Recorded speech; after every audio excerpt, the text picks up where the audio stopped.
Hi there, it's Karen at Corrie Paper Crafts here. I'm an independent Stampin' Up demonstrator in central Scotland. I'm back today with another onstage related video to show you this. It's a little gift box that I made as a table favour for those that I was sitting with at onstage on the Saturday and our team day on the Sunday. On stage was 3 weekends ago now. It's not a very big box at all. It's enough to hold a few sweeties. It's a cardstock triangular shaped box. I realise there's a triangular theme with all my swaps and gifts from on stage, which wasn't deliberate. It's obviously just the way my brain was thinking when I was deciding what to take. And it's got a designer series paper belly band wrapped around it. Doesn't use a lot of product at all, and it's not awful big either. It's 2 inches tall, 1.5 inches wide and 1.25 inches deep. This DSP for the belly band is the All My Love DSP, and the little rabbit is from the A Good Day stamp set, which is retiring, as is the DSP. So if you like those, then you've got until the end of May, beginning of June to order those. Our new annual catalogue launches on the 3rd of June and these will be retired by then, or while stocks last. So if you like either of those, then I would be quick and order them. I think I've got the A Good Day stamp set sitting beside me. I'll just check if you can see that without too much glare. Here's a little bunny here that I used on this gift, and quite a lot of sentiments in there, nice little pictures. I'm not going to be getting rid of this, I don't think. I think I'm going to keep it just for my own use, because I still like a lot of the stamps in it. But I'm going, because Easter's past, I'm going to show you how to make this just with a slightly different look. Inside this, the box is made using lovely lipstick cardstock, which is one of our current in colours, the 2018 to 20 in colour, so that's still got another year to run. It's one of my favourite colours.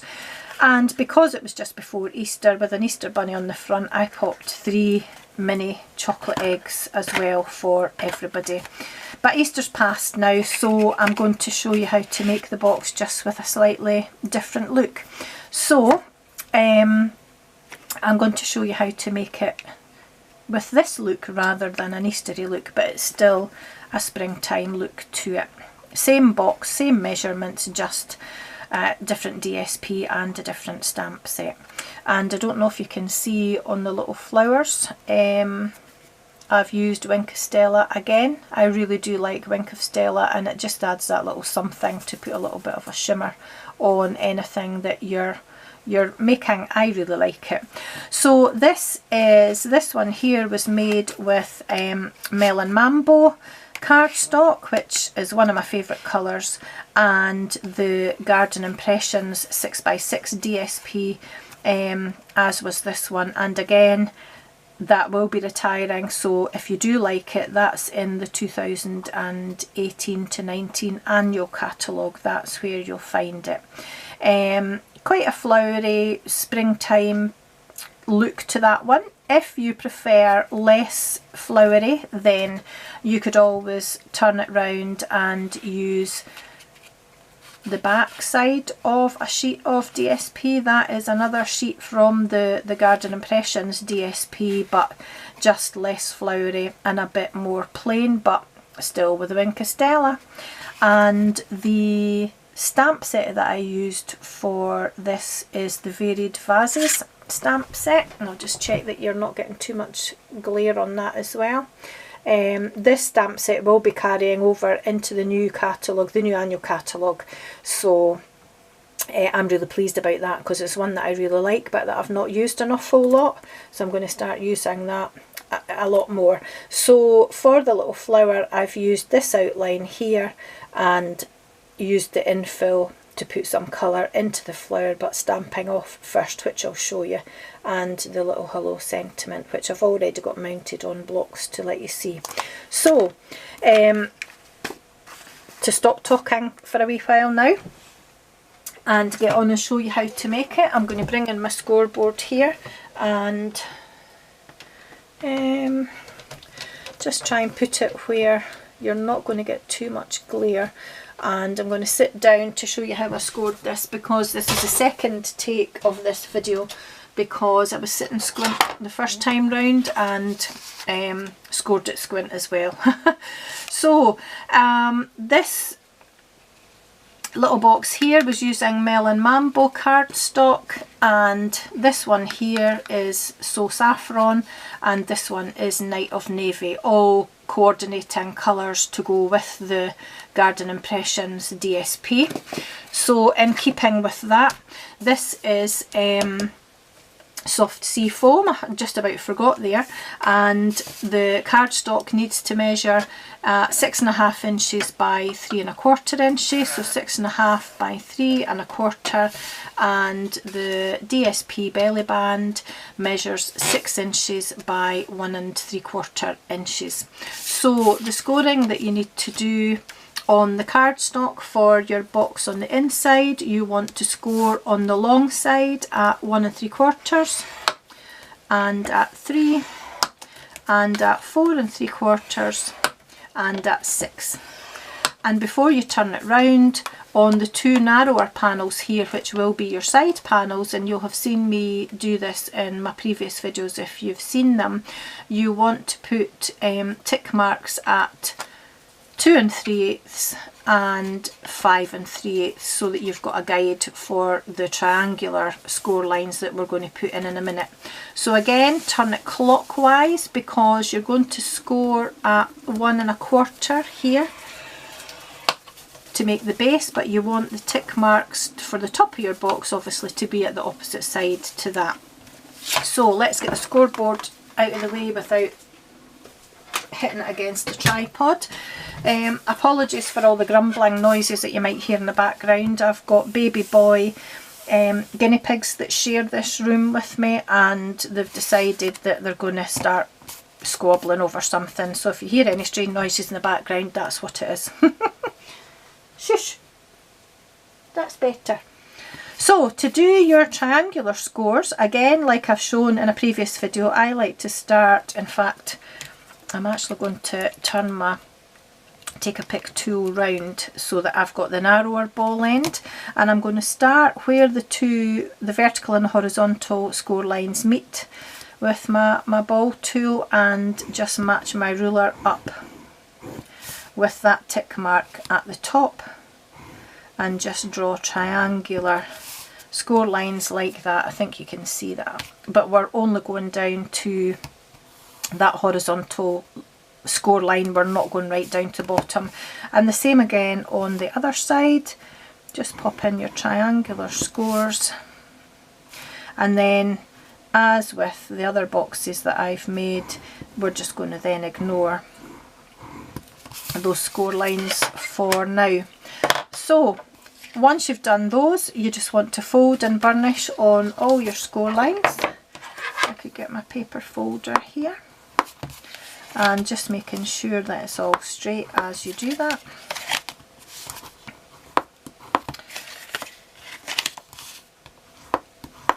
And that's all the folding and burnishing done. So along the bottom here, you'll find that it's probably easier to see on this side actually. You've got a longer panel, then a square, and a slightly longer, and then a square, and then this little narrow bit at the side. We want to get rid of this panel here altogether, and we're just going to wedge it in a little bit when we cut that off, and also wedge a little bit here. This is the tab that you're going to use to stick your box together at the side. So these are the panels for the base of your box. So you want to cut up these score lines here, but because you want a flush edge on what will be the bottom panels, these are the tabs that go on the inside of the box, you want to make sure that when you cut up here, you actually remove the score line with this tab, because you're going to wedge these so that the tabs that are on the outside of the box have a flush, nice straight edge to them. So these tabs here, you just want to wedge either side Doesn't have to be perfect, doesn't have to be symmetrical. And the same again on this one, a wedge here and a wedge here. Oh, got a little fluffy bit left behind, so I'm just going to snip that. Can't get it with my paper snips. Now, because you're going to be folding your box round and putting it together that way, these flaps for the inside of the box are going to be too long and they'll overlap each other. So you just want to trim about a third, maybe just slightly more than a third off of that. Doesn't have to be exact, it doesn't really matter, so that it'll close together when you put the box together. So all that needs to be done now is to come back and fold and burnish the score lines on the sides of your box. And again, you've seen me do this before in my video where I made my swaps for on stage. This is very same principle for this box, just a slightly different shape and size. So all we need to do now is pop some tearing tape on the flap at the side, which is the flap we'll use to close the box. So again, tearing tape along near but not right on the fold, and then a little bit on each of the bottom flaps just to help hold the box together. You don't really need to, but I don't like seeing them waving about on the inside of the box. I like to know that they're stuck down. And then once you've put your box together, if I just show you quickly, you want the join or the seam to be at the back of the box. So this is going to be the front of the box. So this is the flap that we're going to stick down last. So a good way to remember it is that it's always the one that's in between the two shorter tabs or the two side tabs that you're going to fold in, and you want to just pop a little bit of tape along near the edge of that for sticking it down with. And again, it doesn't need an extra bit of tape, but I always, if it's a wider flap, I tend to pop an extra piece of tape on. And then just give these bits of tape a little burnish with your paper folder, and you're ready to stick your box together. So this is what will be the right side of the box. So you've got the tape for the side flap, the side tab to join it together, and the two inner tabs. And then turning it over to essentially what will be the wrong side or the inside once it's put together, that's where you want to add the tape for the last flap that will be stuck down. And that just gives a nice flush look on the front of your box. You've got no seams, no joins, you're keeping them all to the back. And as I say, the way I remember which flap this is, it's always the one that's between the two side flaps. So if I just grab my pokey tool, I just want to take the tape off of there, and because I've got a little bit of tearing tape overhanging at each end, I'm just going to smooth that down and then bring that side over and join it together. Then I'm going to take the backing off the tearing tape on that side and on that side, and like I did with my last box, I just want to turn the box upside down and pop the flaps over, just using my fingers to make sure that they're lined up, and turn it over and give it a little bit of a tap with my paper folder. And I'm not sure, you maybe can see that inside, the flaps inside are now stuck down. I just don't like the fact that sometimes they lift up a little bit. You don't have to put tape on them. And then the last flap to get stuck down is the one that's going to be on the front. And again, just using your fingers, give it a rub and a little bit of a tap with your paper folder. Now if you've got any furry corners like I've got here, and I think that was the bit that I missed earlier, just snip them off. Just be careful you don't actually cut the corner of your box though, because you'll have a big gap. So just make sure you're careful about that, and that's it. And because you've already put your score lines in, you just squeeze it together, keeping the seams all at the back of your box. Now this box will fit either 2 chocolate hearts or 2 Elizabeth Shaw mint chocolates. I think I'll pop the chocolate hearts inside this one, but I'm going to put my belly band round first. So starting at the back where the seam is, you want to bring your belly band to probably just past the halfway mark and put your first fold in at the bottom. Take it off and fold it down, and just make sure that you burnish that fold, and it gives you a little bit of a hook to hold on to. I sit it on its bottom and then just carefully wrap it over the top, not too tightly, and I just give it a bit of a pinch. I don't burnish that one because there's quite a bit of thickness on the top of here, because it's not a single thickness of card. So I just leave that as a pinched fold, and then turn it over and put in your last fold on the bottom, and again making sure that it's all lined up straight, give that a bit of a burnish. And because again this is going to be coming round from what will be the bottom at the front, this is the side that you want to put a piece of tape on.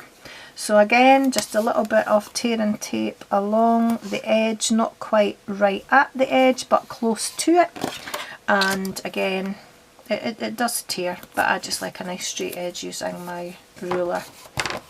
Oops. So the hearts are better going in upside down because there's a bit more width at the bottom of the box rather than the top, so it lets you still close it easily. Finding what is the back, wrapping it round, holding it together at the top, wrapping it round again, and making sure that fits nice and snugly around the bottom. And then with my paper piercer, I'm just going to take that last piece of tape off, oops, and making sure you line it up straight without pulling it too tight either. You just want to stick that together, and that's your box and belly band made. If you've got any overhang at all, I've just got a slight overhang here, just give it a trim with your paper snips, and that's it.